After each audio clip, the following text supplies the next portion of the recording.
Welcome to a new edition of the Neon Jazz interview series with Portland-based veteran jazz singer Rebecca Kilgore. We caught up with her about her new 2021 CD, The Rebecca Kilgore Trio, Volume 1, and her long life in music. She has been on over 50 recordings and performed with the likes of Andy Brown, Harry Allen, John Pizzarelli, Bucky Pizzarelli, Dick Hyman, and so many others. In 2020, she was named Portland Jazz Master by PDX Jazz. She's got a great story and insights. Enjoy. Thanks for taking a minute out for the show. Oh, you're so welcome. So let's talk about your latest Trio Volume 1 album. And I want to know, before we actually get to kind of the inner workings and artistic construction of this project, it's coming out during a global pandemic. What are your thoughts on that, just alone? Not like recording it during it, but, you know, it's coming out now during this unique time on the planet. Well, I haven't given it that much thought. It was just something that was long overdue because we've been working so long together, and we keep saying, "Oh, we should record. We should record." So actually, now during the pandemic and quarantine, we had the free time, no gigs. Yeah. We recorded it at Randy Porter's studio, and he's very conscious about distancing and masking, so I didn't feel it wasn't risky at all, and it came out pretty good. So I just think it worked out, and I'm happy. Right on. Well, let's talk about the album, the collaboration with the musicians, the conversation. Are you happy with how it all turned out? Oh yes. Especially Randy Porter. Are you familiar with him at all? Yes. Oh, good. Well, he is a genius, I have to say that. And he has great ideas, although he doesn't want to be pushed into ideas. I mean, he was clear that, he's worked with some vocalists who say, well, how should we do this song? I don't know. And he's forced to come up with an arrangement on the spot. But so I tried to have ideas at least, and he came up with some ideas on the spot. And I think he's very good at it. He may not like doing it, but he's so good at it. Is coming up with something off the top of his head. So that worked out great. How have you been doing during the pandemic? I've just kind of touched on COVID, and it's been a long year of no music. And, I think having an album coming out now is one of the few ways that you can actually reach out to the audience. But how has everything been going for you during this time? I've actually looked at it as a kind of a semi-retirement or a sabbatical. And I love not traveling. I love being home, and my husband and I we've been having fun. I have a garden, and he likes to cook. The weather is getting good now, so we can go for walks. It's just great. And we got a COVID pet. We got a cat about a year ago, a kitten, and she's a handful, but she's really fun, and so she's like our little substitute child that we dote on. So that's been fun. My friends are doing some online concerts. Are you familiar with Andy Brown in Chicago? Yes. Oh, yeah. So he used to do Wednesday nights, and I would watch those religiously. And plus some local people are doing regular things. And Randy, in fact, is doing a Sunday night 1-hour concert every week, and he has different guests, and I've done it like 4 times in the last year. I'm still into performing, but not as much as I used to be, and not traveling. Yeah, and I've heard that in various incarnations that, this time has been good to kind of slow down and recalibrate. I think the Earth has had a chance to do that, we all collectively. So, yeah, and I think the animal part is interesting. We got a bearded dragon, and my wife has completely fell in love with that thing. She never thought she'd love a reptile, and it's like one of her favorite things in the world now. So, oh my God. Oh yeah, yeah. So, it's weird. There's just so many things that you would just never expect that would have been a part of it. And I remember when this all started, I did quite a few interviews, and I couldn't shake the thought that of all of the artistic endeavors that people go after, one of the few I think that was totally made for the world shutting down on a dime and doing improv was jazz, because that's what happens all the time in the world of jazz anyway. It's, always about doing something uniquely once and doing it the best you can. So I think that the jazz world's had a unique capability or culpability to capture this time in a way that I think is going to be very nice and timeless. Yeah. Yeah, it's been a very, people have been so creative about concerts that they're doing, and I know George Colligan had a series in his driveway, driveway concerts, and I never did one, but it's really, I think things have flourished in a way. Yeah, and I think that it's going to continue as we kind of, resuscitate and come out of this. So you're clearly, you've been in jazz for quite a while. Talk to me a little bit about your childhood, where you were born and raised, and kind of how music and jazz became your life. Well, I was born and raised in Waltham, Massachusetts, which is a suburb of Boston. And my dad was the choir director at the Unitarian Church where I grew up. And so he was always playing piano at home and working out arrangements for the choir. And so I had music in my home. And my mother was a graphic artist, and I always thought that I would follow in my mother's footsteps. So I went to the University of Massachusetts in Amherst after high school, and but I didn't like it. The school was too big and too impersonal, and so I dropped out in the middle of my junior year. And let's see, I moved to Cambridge, and I had all these wacky jobs. And then my sister moved to Portland, Oregon, because of a relationship she was in. And I visited her on a lark, and I fell in love with Portland.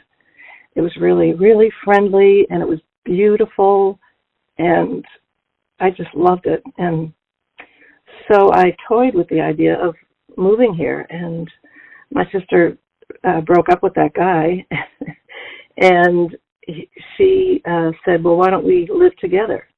And she found us an apartment, and I drove out with in my little Volkswagen with my cousin, and I moved in with my sister, and that was fun.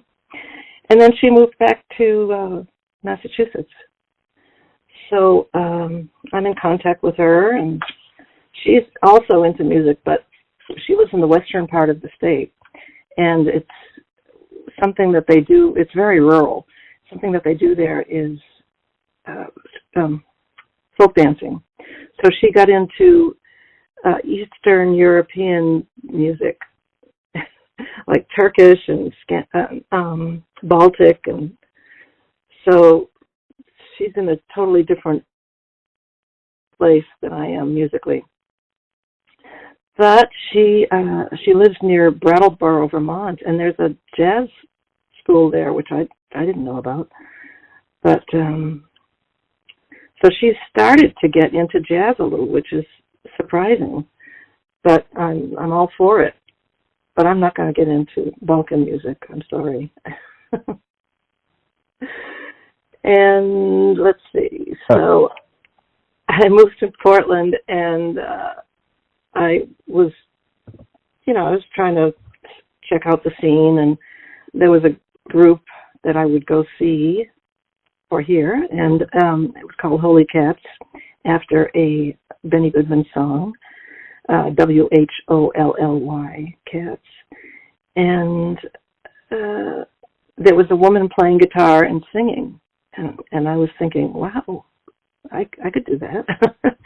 So I befriended this person, and she is still a friend, although she lives, where does she live? In southern Seattle. Anyway, and so she decided to quit that band, and she recommended me for the role. And at first I said, I don't know, I've never performed professionally. And so I thought I would give it a try, and I had a kind of an audition with the band. And I was in that band for, like 5 years. And it was a place, it was at a time when Portland's downtown was flowering, and people were going downtown, and there was a great club that was kind of retro in its style, I mean, its visual style. It looked like those old nightclubs in the black and white movies, where they had little tables and a stage, and it was really something. It was called Fathers. And we had a 6-night-a-week gig there for years. I mean, that's unheard of now. But that was fun, and that's how I really cut my teeth. And I had always been playing guitar. I had been playing folk guitar in high school. But once I discovered Billie Holiday, I wanted to know those songs. And I took some lessons from a student at Berklee College of Music. And I was hooked on jazz from then on. But I strictly play rhythm guitar. I don't solo. So anyway, that group, Holy Cats, was pretty long term, and then it as bands do, they broke up, and so I started another band with some of the people from that band and called it the Rebecca Kilgore All Stars or something like that. And that club that I told you about, Fathers, they had a good budget. So once a month or once every other month, they would bring in a national player, and that's how I met Dave Frischberg, because he was one of the stars that they brought in, and the Holy Cats opened for him, and he did his show, and I just fell in love with his material and his humor and his cleverness, and geez, it was great. And the whole band stayed after his gig, and we ate at the restaurant and got to know him, and lo and behold, he moved to Portland with his wife and little son, because he wanted a nicer place to raise kids, and he was from LA. And so after he moved to Portland, that was the buzz of the place. Oh, Dave Frischberg moved here! Wow! So he knew me, and I had a steady gig in Lake Oswego, which is a wealthy suburb, and it was a regular gig, and I didn't have a piano player one night, and I thought, I'm going to ask Dave if he'd like to do that. So he said sure, and that was fun. And he had a gig downtown at a place called the Hyman Hotel, very nice upscale hotel, and he was playing with a trumpet player on Wednesday nights, and the food and beverage manager said, could you get a singer to sing with you? And he called me, and there you go. Bob's your uncle. He and I really clicked, because he knew all these old songs that I gravitate towards, early Billie Holiday and Maxine Sullivan and people like that. So we really had fun, and it was very off the cuff. I would bring in new songs every gig, and just put the lead sheet in front of him, and he would create an arrangement and an ambiance, and I think we rehearsed like 2 or 3 times throughout our whole stay there. So that's how I got involved with Dave Frischberg, and he was recording for Arbor's Records in Clearwater, Florida. And he was always very enthusiastic about the work that he and I were doing, and I was very flattered and very excited.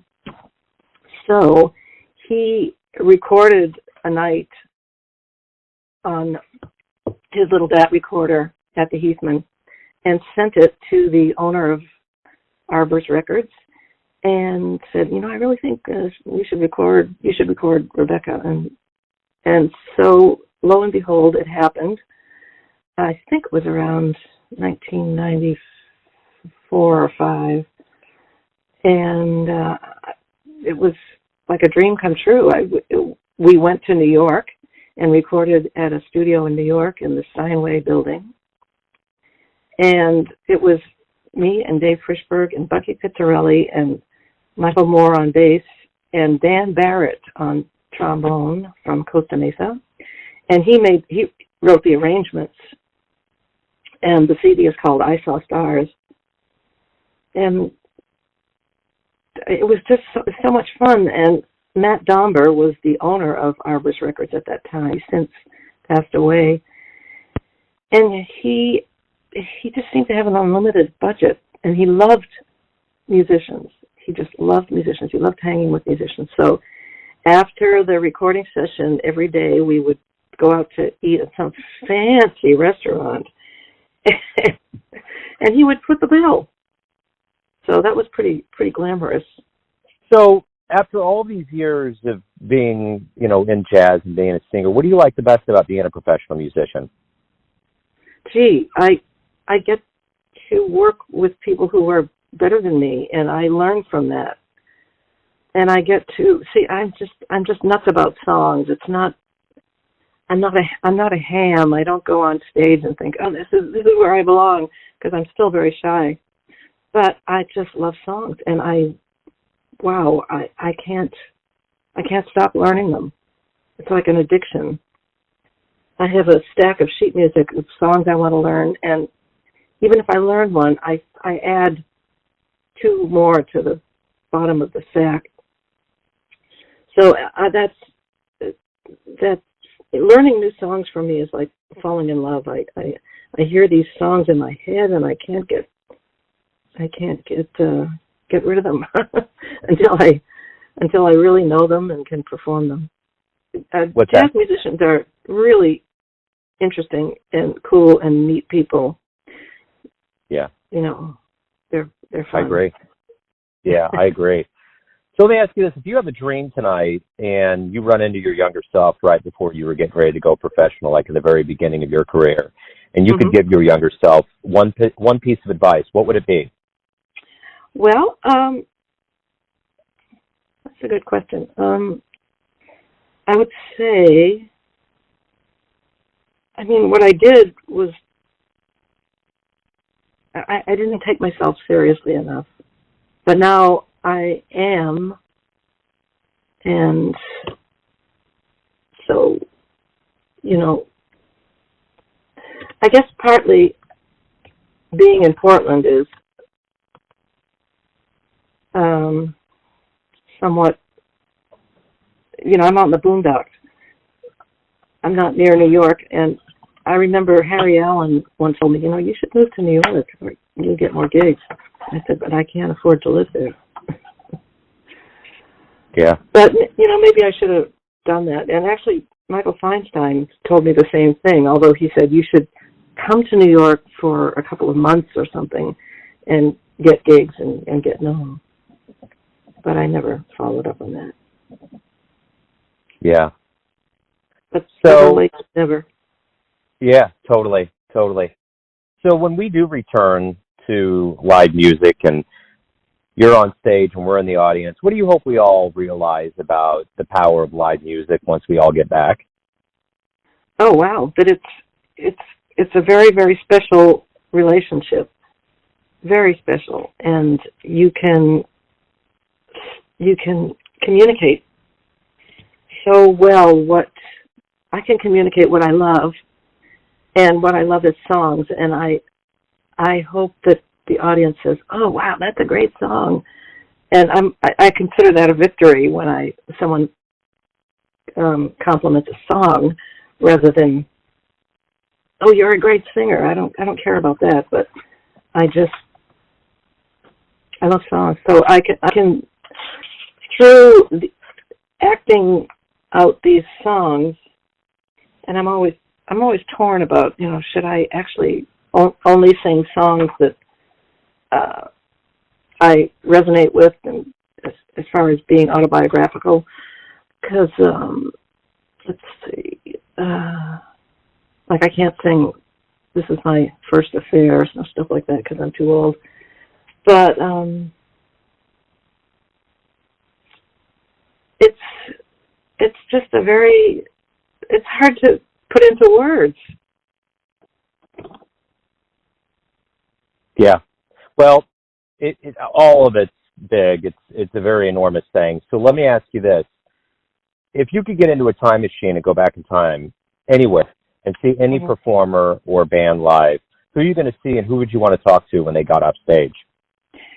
I think Ella Fitzgerald, because she always looked so happy when she was singing and always had a degree of excellence. She was always in tune, and it was just inspiring.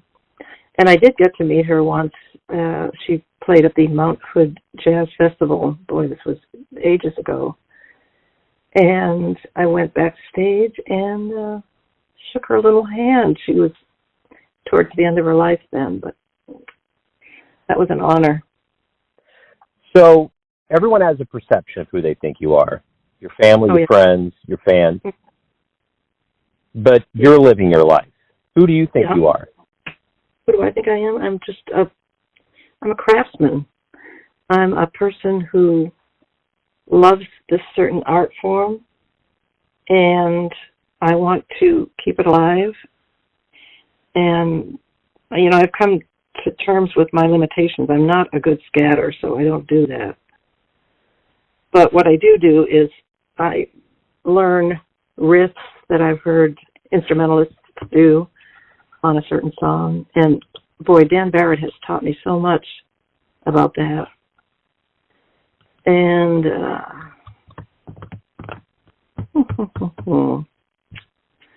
so where are you located? Kansas City. Okay. You must know Todd Strait. Yes, absolutely. Yeah, he's everyone's favorite drummer in Portland. He's wonderful. Yeah, he's mesmerizing. Whenever I see him live, I always stop and just marvel at what he does. Mm-hmm. Do you play an instrument? A little bit, the drums, enough to get myself in trouble, but I like to stay on the other side of things. There's so many artistic avenues that I've decided to delve into in my life, and I really, really enjoy the fact that I'm going to keep music a mystery on that end of it and just be an admirer. Uh-huh. Wow. That's good. I'm also a fan. So, yeah. I think they go well together, but I think it's just I really enjoy doing this end of things with interviews and broadcasting shows. So I think that fits me better for sure. Mm-hmm.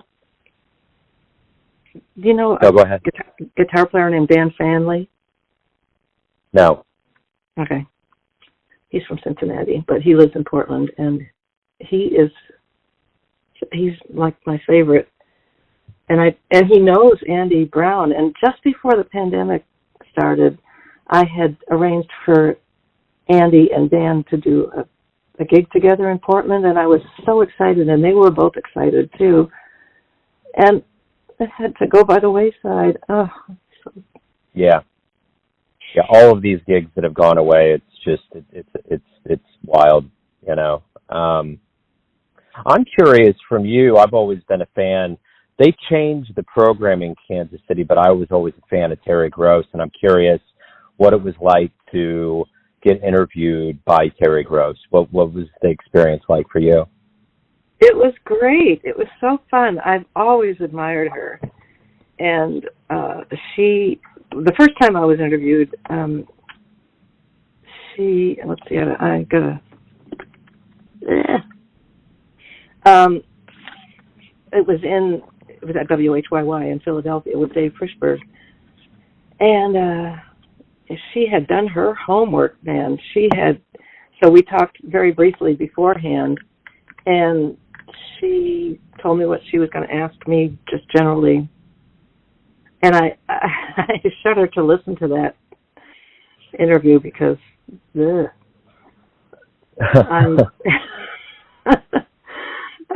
would be interesting if I could try to get some distance from it.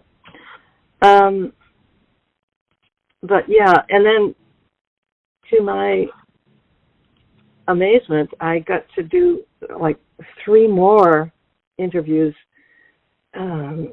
because she got a grant from the National Endowment of the Arts, and they could look at different composers from the Great American Songbook. And so we did one, let's see, what we did. Geez, my memory. We did one on Rodgers and Hart, Cole Porter, Johnny Mercer or something, and these were usually with Dave Frischberg, and I love doing research on a certain composer or singer or show or whatever. So that is right up my alley, and we found some really good material. Like Blue Moon had 2 previous incarnations as another song. And I sang little bits of that, and that was fun. And here's another thing I loved, but I don't mean to derail your train of thought, but with Harry Allen, he's got the Harry Allen Trio Quartet in New York. Yeah. Or had.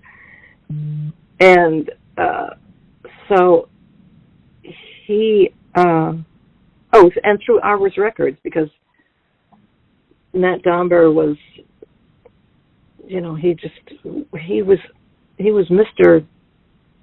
Showbiz. He knew everything. He knew all the restaurants in New York. He knew all the clubs. So he used to go to the Feinsteins at the Regency, and I guess he got me a gig there. And first I was with Dave Frischberg, and we did some of our material. And by the way, when I worked with Dave Frischberg in Portland, people would come up and say, "Dave, can you sing I'm Hip" or something? And he would always decline. He told me that if I'm going to sing, then I want to get really good money. Interesting. Yeah. But I was going to take a little detour and tell you about these gigs that I had with Harry Group once a year at Feinstein's at the Regency for like almost a week, or maybe 4 days, 4 nights. And we would come up with a different theme, and we did a Marilyn Monroe show, and that might have been my favorite. And then a Judy Garland show, and Billie Holiday and Lester Young show, and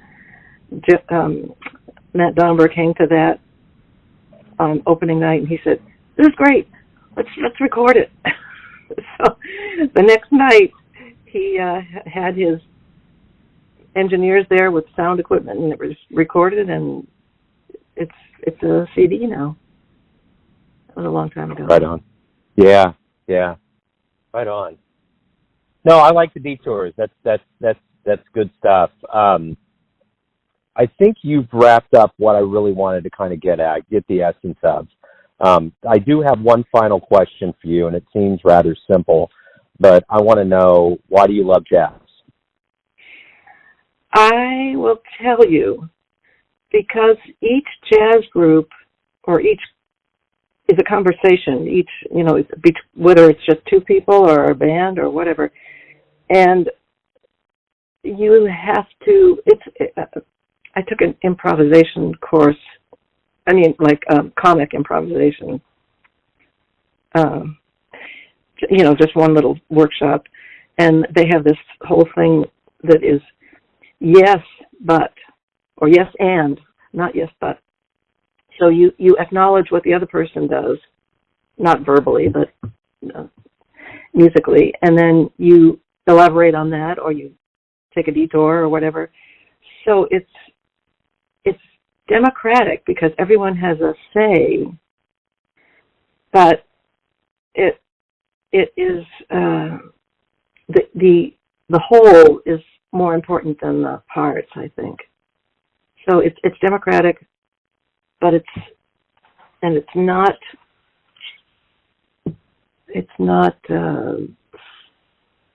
I don't know. It's just, like I say, everyone can have his or her own input, and you never know what's going to happen. Yeah. It could be great, or it could be not. Right. Yeah, that's the beauty and the mystery of it all wrapped up. Rebecca, thank you for taking some time out today to talk with me here at Neon Jazz. I really appreciate you opening up about the album and your life in music. It's been great. Thank you so much, Joe. Thanks for listening and tuning in to another Neon Jazz interview, where we give you a bit of insight into the finest players in Portland, Kansas City, and spots all over the world, giving fans all that jazz. And thanks to Rebecca for her time, music, and story. If you want to hear more interviews, go to Famous Interviews with Joe Dimino in the iTunes Store. Visit Neon Jazz at youtube.com, and for everything Neon Jazz all the time, go to the neonjazz.blogspot.com. Until next time, enjoy the jazz, my friends.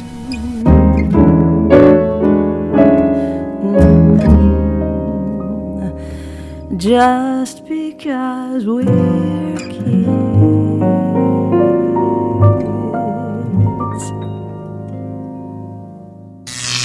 Neon Jazz.